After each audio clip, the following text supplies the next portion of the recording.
आज बाजार पे आपके सवालों के सब जवाब देने के लिए हमारे साथ हैं मार्केट एक्सपर्ट अमित सेठ। लेकिन सेठ साहब के पास चलने से पहले मार्केट की तस्वीर ताज़ा। 19,687 निफ्टी और 44,232 बैंक निफ्टी दोनों में गिरावट। हालांकि मिड कैप ग्रीन में ट्रेड करा है, लेकिन बाजार पे थोड़ा दबाव है। वही आईटी की तरफ से थोड़ा दबाव है, या जो हैवी वेट्स एचडीएफसी बैंक और रिलायंस। एडवांस डिक्लाइन लगभग बराबरी के स्तर पर है। तो जैसे अनुज कह रहे थे कि आइदर साइड का रास्ता खुला हुआ है, आप किधर भी जा सकते हैं। अमित जी, बहुत बहुत स्वागत है आपका सीएनबीसी आवाज पर।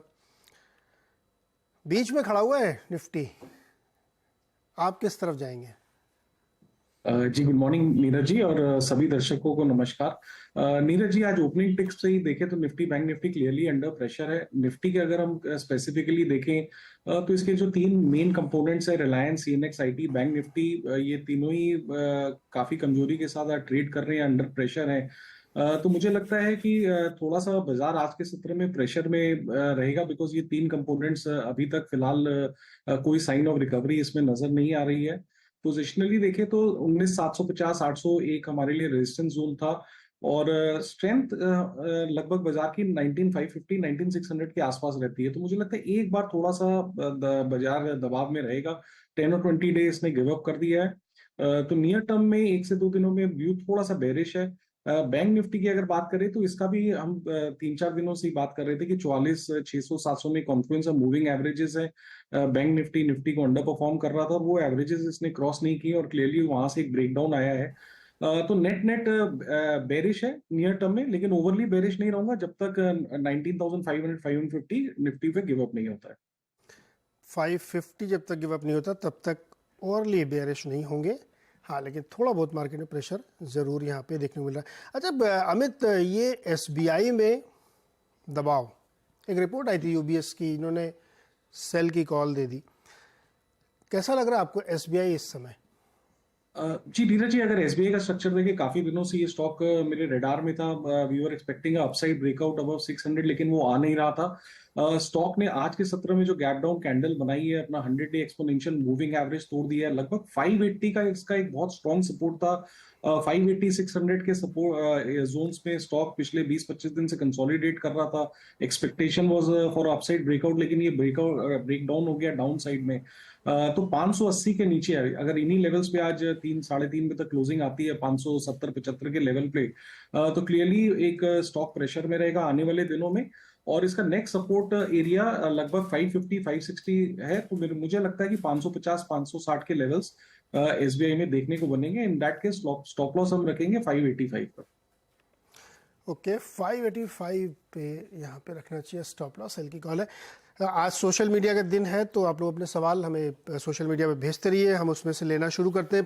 पहला सवाल एक राजेंद्र है जो डीएलएफ पे जानना चाहते हैं, और इनका कहना है कि क्या करंट प्राइस पे एंट्री ली जा सकती है डीएलएफ में? जी नीरज जी, काफी आउट परफॉर्मिंग सेक्टर रहा है रियल्टी।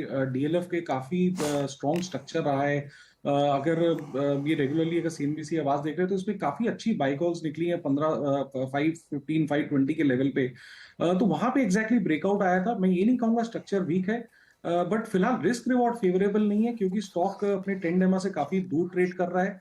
पुल बैक कभी भी आ सकता है। ओवरऑल स्ट्रक्चर पॉजिटिव है, लेकिन डिप पे बाय करें। डिप लगभग इसकी आती है 560 के आसपास, अगर मिलता है उन लेवल्स में तब एंटर करें। फिलहाल इस पे एंट्री करने की सलाह नहीं रहेगी, क्योंकि स्टॉक एक्सटेंडेड है, बट स्ट्रक्चर इंटैक्ट है। ओके, स्ट्रक्चर इंटैक्ट है। हालांकि रियल एस्टेट में पिछले 2-3 दिनों में अगर आप देखें तो बहुत तूफानी तेजी इसमें आई है।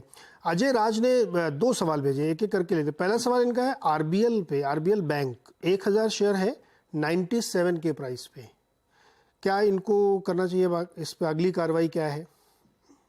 जी नीरज जी, काफी बेहतरीन स्ट्रक्चर है, बने रहना चाहिए। 97 से होल्ड कर रहे हैं स्टॉक। कंटिन्यूअसली लोअर लो high sorry high rise high low बना रहा है। एक इसका रेजिस्टेंस जोन आता है लगभग 250 260 के आसपास। बट जिस हिसाब से स्टॉक कंसोलिडेट कर रहा है, मुझे लगता है आने आने वाले 1 से 1.5 महीने में it will breakout that zone. लेकिन क्योंकि एक इनकी इन्वेस्टमेंट पोजीशन है, तो अपना स्टॉप लॉस प्रॉफिट भी प्रोटेक्ट करना जो ऑलरेडी जिसमें है ये, तो एक स्टॉप लॉस 230 का बनाए रखे और पोजीशन को ट्रेल करते रहे। पोजीशन को ट्रेल करते रहे। अच्छा, इनका दूसरा सवाल है कैप्लिन पॉइंट मेरे ख्याल में होगा, 1023 पे इन्होंने खरीदा है। जी नीरज जी, इसका फिलहाल स्ट्रक्चर काफी अच्छा है। स्टॉक ने एक ब्रेकआउट एरिया के बाद लगभग इसमें ब्रेकआउट आया था 1027 के आसपास।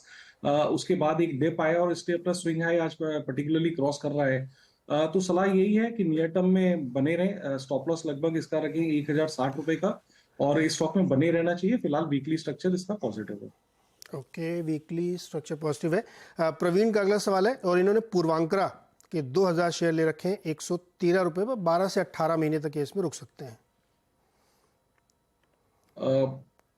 जी, इसमें भी स्ट्रक्चर पॉजिटिव है। अगर हम देखें तो स्टॉक में एक ब्रेकआउट लगभग आया था 120 के लेवल पे, वो लेवल फिर से रिटेस्ट करके स्टॉक ऊपर जा रहा है। डिप की पॉसिबिलिटी है, डिप जरूर आ सकती है 130 तक, क्योंकि स्टॉक उसी हिसाब से चलते हैं, high loss, but structure intact है। 145 तक के, 145 से 150 इसमें पॉसिबल है, लेकिन 1 से 1.5 महीने लगेगा। स्टॉप लॉस इसका स्ट्रिक्टली मेंटेन करके लगे लगभग 128 रुपीज के आसपास। ओके, एक और सवाल लेते हैं अभिषेक का। अच्छा देखिए अमित जी, नज़रिया भी लोगों ने अपना छोटा बना लिया है। 2-2 महीने की राय चाहिए इनको। कोल इंडिया पे इनके पास 38 शेयर्स हैं, 256 पे लिए हैं। 2 महीने के लिए इनको राय चाहिए। जेके टायर के 85 शेयर हैं, 168 पे। मीडियम टर्म का व्यू। जी नीरज जी, कोल इंडिया एक काफी बेहतरीन स्ट्रक्चर है। लगभग इसका ब्रेकआउट आया था 250 के आसपास। पूरे सेक्टर में अगर देखें, पीएससी सीपीएससी में एक ब्रेकआउट है, और इसका एक one of the leading components है। फिलहाल कोई साइन ऑफ वीकनेस नहीं है कोल इंडिया में, बट मैं ये कहूंगा कि एक रन अप ऑलरेडी आ चुका है। हो सकता है इसके बाद स्टॉक थोड़ा सा एक्सटेंडेड है, एक साइडवेज कंसोलिडेशन में चले जाए, but there is nothing weak. Near term में मुझे लगता है कोल इंडिया 330-340 के टारगेट्स दिखा सकता है, लेकिन थोड़ा सा पेशेंस रखना पड़ेगा, क्योंकि स्टॉक ऑलरेडी रन अप कर चुका है। It may go into sideways consolidation, लेकिन जब तक 290-95 के जोन्स इंटैक्ट है, इसमें 350 तक के टारगेट्स पॉसिबल है कोल इंडिया में। और सेकंड स्टॉक जो इन्होंने कहा, जेके टायर, लगभग 313 के लेवल्स पे ट्रेड कर रहा है नीरज जी, और इसका भी स्ट्रक्चर पॉजिटिव है।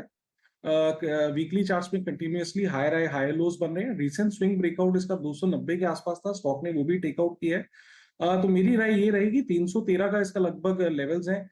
300 रुपए का एक स्टॉप लॉस बना के रखें, और इस जो रैली आ रही है इसको राइड करें। इसकी रैली राइड करें। अमित जी, आपको इजराइल ले चलते हैं। एक संघर्ष की स्थिति बनी हुई है, बहुत तगड़ा कॉन्फ्लिक्ट चल रहा है इजराइल में, इजराइल और हमास के बीच में, गजा जो स्ट्रिप है उसमें। फर्स्ट पोस्ट की मैनेजिंग एडिटर पलकी शर्मा और मेरे सहयोगी वहाँ पे इस समय लाइव रिपोर्टिंग कर रही हैं, और रोज़ हम उनसे 10:30 बजे एक अपडेट लेते हैं कि वहाँ इस समय चल क्या रहा है, क्योंकि जियो पॉलिटिक्स बहुत इंपॉर्टेंट है मार्केट के लिए। हर दिन के बाद अगर आप पिछले 24 घंटे में देखें तो बहुत कुछ बदला, और इंटेंसीफाई वहाँ पे अटैक्स हुए हैं। जेट अटैक्स बहुत ज़्यादा हो रहे हैं, बहुत डिस्ट्रक्शन हो रहा है। कहा यह जा रहा है कि सीरिया के एयरपोर्ट्स में भी अटैक किए गए हैं। लेटेस्ट अपडेट क्या है लेते हैं। बल्कि बहुत स्वागत है आपका। क्या इस समय ताज़ा हाल क्या है वहाँ पे?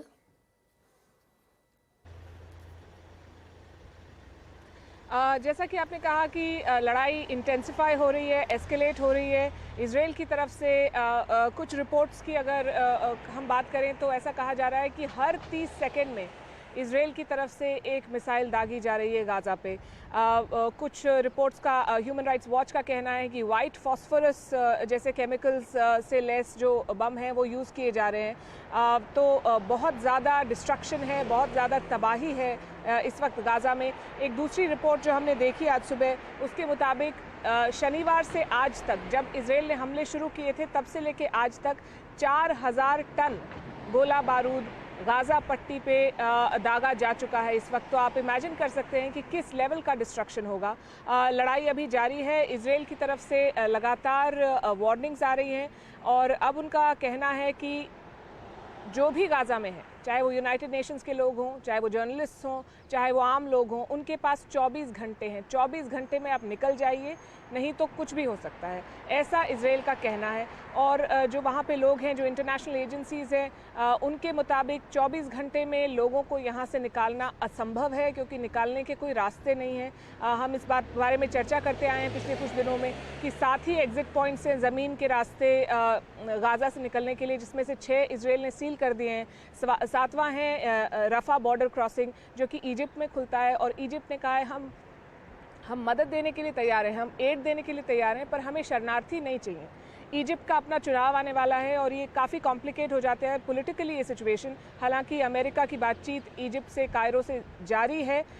उनको इस पे रजामंदी उनकी लेने के लिए कि लोगों को गाज़ा से निकाला जा सके। सो इस वक्त काफ़ी नाजुक है गाज़ा में हालात। जी, बल्कि यूएई को देखें, सऊदी अरेबिया को देखें, इवन कतर को देखें, जॉर्डन को देखें, सबके जो स्टैंड थे अब वो धीरे धीरे बदल रहे हैं। जो पहले बहुत ज़्यादा क्रिटिसाइज़ कर रहे थे उस आतंकी हमले को, अब धीरे धीरे वो टोन डाउन होते हुए दिख रहे हैं। और पूरे दुनिया में अगर आप देखें, ऑस्ट्रिया में, यूके में, न्यूयॉर्क में, बोस्टन में, हर जगह समर्थकों की रैली निकल रही है और ज्यूज़ के खिलाफ बहुत ही भद्दे नारे लगाए जा रहे हैं। अब ये लड़ाई एक दूसरे रुख की तरफ बढ़ती हुई दिख रही है। ये एक बहुत सीरियस चैलेंज बन रहा है और इसमें जो बहुत ताकतवर लोग हैं, मैं नाम कर रहा हूँ यूएस के, उनकी तरफ से अभी भी ऐसा कोई प्रयास मुझे नहीं दिख रहा है जो रोकने का हो। तो मुझे तो डर लग रहा है कि ये बहुत ज़्यादा बढ़ने वाला है, क्योंकि पूरी दुनिया के लोग अब हमास की साइड में खड़े होकर तो दिख रहे हैं, जो उनके समर्थक हैं। जी, महाभारत से लेके आज तक मेरा मानना है कि हर लड़ाई सिर्फ युद्ध क्षेत्र में नहीं लड़ी जाती, हर लड़ाई नैरेटिव की लड़ाई होती है। हर लड़ाई में दोनों पक्ष ये प्रूव करने की कोशिश करते हैं कि हमारे पास एक मॉरल अधिकार है जिस तरह की तबाही हो रही है, जिस तरह का डिस्ट्रक्शन हो रहा है, उसको जस्टिफाई करने के लिए। और वही यहाँ भी हो रहा है। तो जब पहली बार हमलों की तस्वीरें आई थी गाज़ा की तरफ से, हमास की तरफ से इजराइल में, तो सारी दुनिया को दिल दहलाने वाली वो तस्वीरें थी और क्रिटिसिज्म भी आया। पर अब जो नैरेटिव वॉर है, गोलाबारी के साथ साथ नैरेटिव वॉर भी एस्केलेट हो रहा है दोनों तरफ से। दोनों पक्षों से तस्वीरें रिलीज़ की जा रही हैं लगातार, और अनफॉर्चुनेटली ज़्यादातर तस्वीरें बच्चों की हैं, उनके शवों की हैं। ये दिखाने की कोशिश की जा रही है कि दूसरी तरफ से कितनी बर्बरता का प्रयोग हो रहा है। अगर हम सिर्फ अरब देशों की बात करें तो उनके लिए काफ़ी ट्रिकी सिचुएशन है, क्योंकि उन्होंने एक पीस डील साइन की पिछले कुछ सालों में। सऊदी अरब और इजराइल के बीच भी पीस डील की काफ़ी बातचीत आगे बढ़ गई थी। इसमें समस्या ये है कि उन्होंने इकोनॉमिक पीस को पॉलिटिकल पीस से इक्वेट किया, और यही उनकी गलती हो गई। इकोनॉमिकली अगर आप आगे बढ़ते हैं, अगर आप समझौते करते हैं, अगर आप कोई डील्स करते हैं, तो सभी लोगों को फ़ायदा होता है। पर जब तक आप जो कोर इशू है इजराइल और पैलेस्टाइन का, उसको सॉल्व नहीं करते, तो पीस डील से पीस हासिल नहीं होता। ये अरब देशों को अब समझ में आ रहा है। तो पॉलिटिकली उन्होंने इजराइल के साथ डील कर ली है, पर पब्लिक सेंटिमेंट, चाहे आप यूएई की बात करें, चाहे सऊदी अरब की बात करें, चाहे किसी भी अरब देश की बात करें, पब्लिक सेंटिमेंट इस वक्त पैलेस्टाइन के साथ है। और ये जो टाइट रोप है, ये इन देशों को नेगोशिएट करनी पड़ रही है। इसलिए जो बयान है उसमें धीरे से आप एक शिफ्ट देखेंगे कि ह्यूमैनिटेरियन क्राइसिस नहीं बढ़नी चाहिए, डी एस्केलेशन की बात की जा रही है। तो ये सब उसका नतीजा है। जहाँ वेस्ट की अगर बात करें तो ये हमेशा से एक पॉलिटिकल डिवाइड रहा है। हालांकि जैसा आपने कहा कि जो एंटी सेमिटिज्म हम देख रहे हैं, जैसे कि यूके में एक खबर आई है कि 2 स्कूलों को टेम्परेरीली बंद किया गया है क्योंकि सिक्योरिटी चैलेंजेस हैं। तो ये बहुत ही चिंताजनक डेवलपमेंट्स हैं, क्योंकि इस वक्त जो तस्वीरें हैं वो कई बार क्या है कि मॉरल कन्फ्यूजन क्रिएट करती हैं कि कौन सही है, कौन गलत है। और जब से हम यहाँ आए, हम एक ही बात कह रहे हैं कि सिविलियंस की मौत हर लड़ाई में होती है।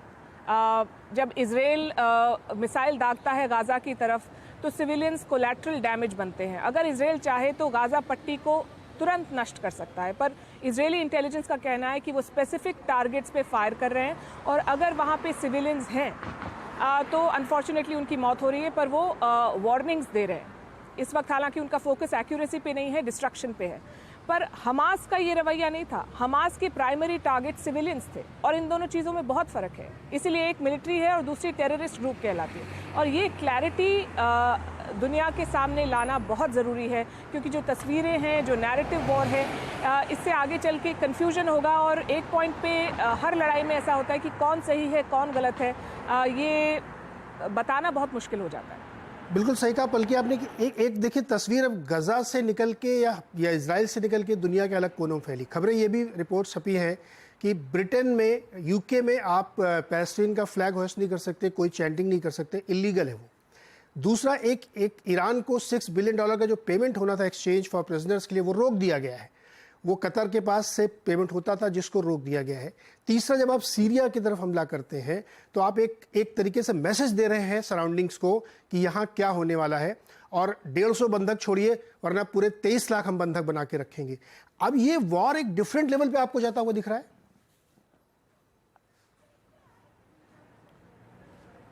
जी, मुझे लगता है कि इस वक्त जो स्ट्रैटेजी है वो ये है कि गाज़ा में जो हो रहा है उसको कोई रोक ना पाए। इजराइल लगातार हमला करते रहे। ग्राउंड ऑफेंसिव की पूरी तैयारी उन्होंने की है। एयर बॉम्बार्डमेंट जारी है। जैसा कि मैंने बताया कि 4000 टन गोला बारूद अगर आप 6 दिन में किसी भी टेरिटरी पे डालेंगे तो उसका क्या हश्र होगा। तो वो गाज़ा पे हो रहा है और अमेरिका की सेना, अमेरिका की सरकार तैनात है ये इंश्योर करने के लिए कि इजराइल के रास्ते में कोई बाधा ना आए। जहाँ तक सवाल है बाकी हिस्सों का, जैसे कि लेबनान का, जैसे कि सीरिया का, जैसे कि ईरान का, तो मुझे लगता है कि अमेरिका की तरफ से खासी पोस्चरिंग हो रही है, खासा दबाव डाला जा रहा है पॉलिटिकली कि इस लड़ाई में इन प्लेयर्स को आगे नहीं पड़ना है। तो हिजबुल्लाह की तरफ से हिजबुल्लाह क्या इस लड़ाई में शामिल होंगे कि नहीं? 2 दिन पहले ऐसा लगता था कि it is only a matter of time, पर इस वक्त ऐसा लग रहा है कि हिजबुल्लाह के फ्रंट पे भी अभी वो तय कर रहे हैं कि उनको कहाँ तक जाना है। इजराइल के ऊपर, ईरान के ऊपर बहुत ज़्यादा प्रेशर है अमेरिका की तरफ से, जैसे कि आपने बताया कि वो फंडिंग भी ब्लॉक कर दी गई है। वो पैसा बहुत ज़रूरी है ईरान के लिए, उनकी इकॉनमी के लिए। तो ईरान के लिए ये अब उनकी लीडरशिप को ये तय करना होगा कि वो कितना रिस्क लेना चाहते हैं हमास के बिहाफ पे। तो वो सब कैलकुलेशंस अभी जारी हैं। कल हमने देखा था एंटनी ब्लिंकन आए थे और आपने कहा था कि वो अरब देशों से, अरब प्लेयर्स से बात करेंगे। आज वो कर रहे हैं। वो महमूद अब्बास से बात करेंगे, वो जॉर्डन जाएंगे, वो बाकी लोगों से भी वो आउटरीच जारी रखेंगे, क्योंकि रीजनल प्लेयर्स को साथ में लाना बहुत ज़रूरी है हमास पे भी दबाव डालने के लिए। और जो हॉस्टेजेस हैं वो भी अभी एक लाइव सिचुएशन है। अमेरिका चाहता है कि हॉस्टेजेस निकलें। 25 से ज़्यादा उनके लोग मारे गए हैं, कई लोग अभी भी बंधक हैं, तो उनका रिलीज सिक्योर करना भी बहुत इंपॉर्टेंट है। आज जो यूएस के डिफेंस सेक्रेटरी हैं, जो कि उनके रक्षा मंत्री कहे जा सकते हैं, लॉयड ऑस्टिन, उनके भी जेरूसलम आने की खबर है। तो टॉप अमेरिकन लीडरशिप इस वक्त इजराइल की तरफ रुख कर रही है और जो बयान है वो बहुत स्ट्रॉन्ग है। तो मेरे ख्याल से इस वक्त स्ट्रैटेजी ये है कि गाज़ा में जो हो रहा है होने दीजिए और बाकी ये एस्केलेट ना हो, उसके लिए मिलिट्री और पॉलिटिकल जिस तरह के भी प्रेशर की ज़रूरत हो वो अमेरिका डाले। बिल्कुल पलकी, बहुत शुक्रिया ये जानकारी देने के लिए। अपना ख्याल रखिए, ध्यान रखिए अपना पूरा। और अगर आप और डिटेल में रिपोर्ट देखना चाहते हैं तो आप फर्स्ट पोस्ट पे जाइए, पलकी के यूट्यूब चैनल पे देखिए, बहुत सारी डिटेलिंग और आपको वहाँ पे देखने को मिलेगी। बहुत बहुत शुक्रिया। हम लोग मंडे को फिर एक बार जुड़ेंगे। चलिए एक छोटा सा ब्रेक लेते हैं यहाँ पे। जब ब्रेक से वापस आएंगे तो बातचीत करेंगे आनंद राठी वेल्थ के मैनेजमेंट से।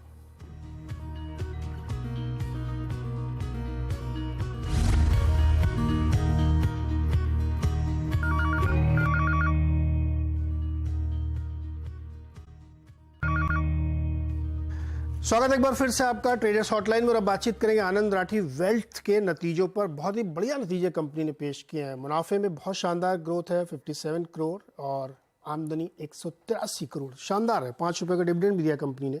बातचीत करेंगे राकेश रावल जी से, जो CEO है आनंद राठी वेल्थ के। राकेश सर, बहुत बहुत स्वागत है। और बड़े शानदार नतीजे आप लोगों ने पेश किए और क्वार्टर आफ्टर क्वार्टर हम ये देख रहे हैं। ये कहाँ से आ रही है इतनी ग्रोथ?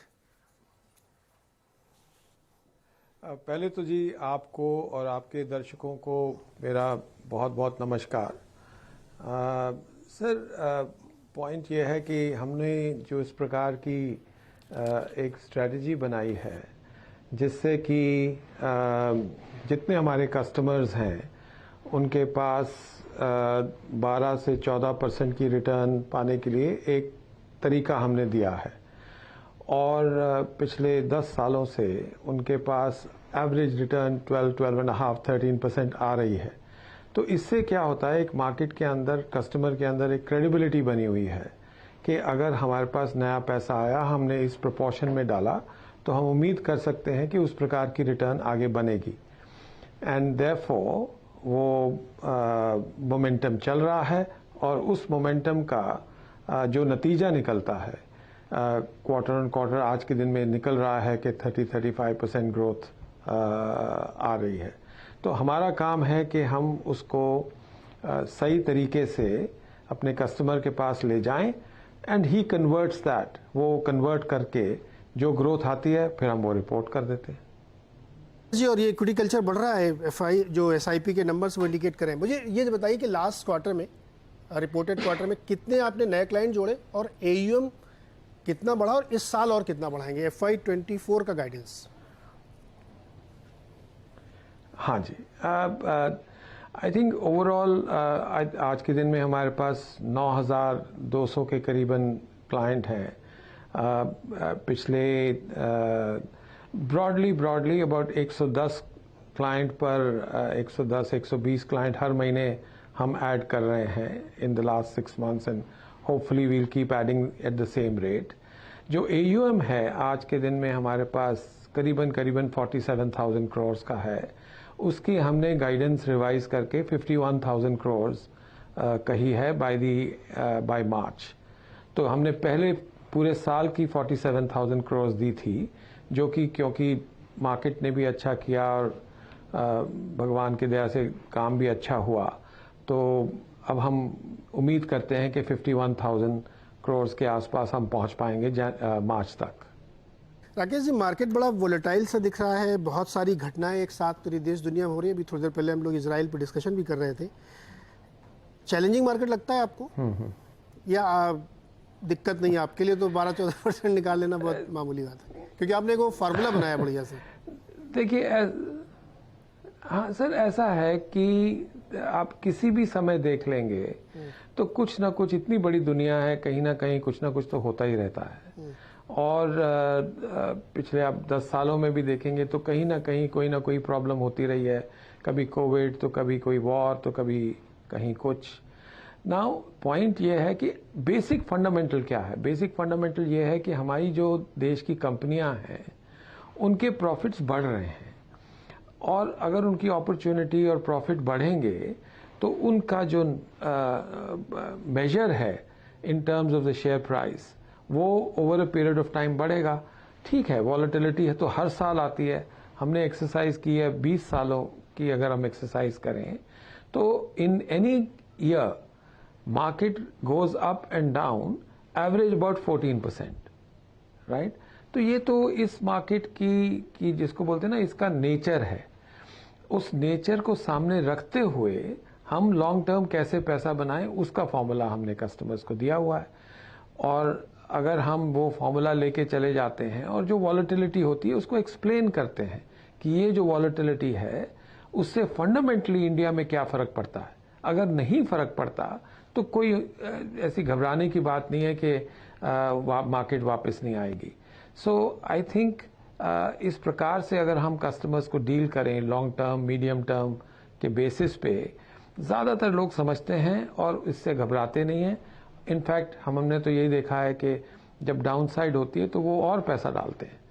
तो बिल्कुल, volatility is part of life, we have to deal with it maturely and not be और राकेश जी जैसे अगर फंड मैनेजर है तो चिंता की कोई बात है नहीं। और आपने सही कहा कि ऐसा क्या है सर, कुछ नहीं है ऐसा सर। मैं ऐसे थोड़ी कह रहा हूँ, मैं तो फैक्ट में कहता हूँ। देखिए ना, अभी SIP 16,000 करोड़ पर मंथ हो रही है और बढ़ती जा रही रिकॉर्ड हाई पे। तो आप जैसे लोग हैं अच्छे से मैनेज करें जी, बिल्कुल। तो sir thank you so much Rakesh ji, और अगले क्वार्टर के लिए और बहुत ढेर सारी शुभकामनाएं आपको जी। तो ये थी आनंद राठी वेल्थ के मैनेजमेंट से बातचीत। इस बीच बाजार में सेंसेक्स लेवल पे थोड़ी सी कमजोरी बढ़ी है। छोटा सा एक ब्रेक के बाद देखिए खिलाड़ी नंबर 1।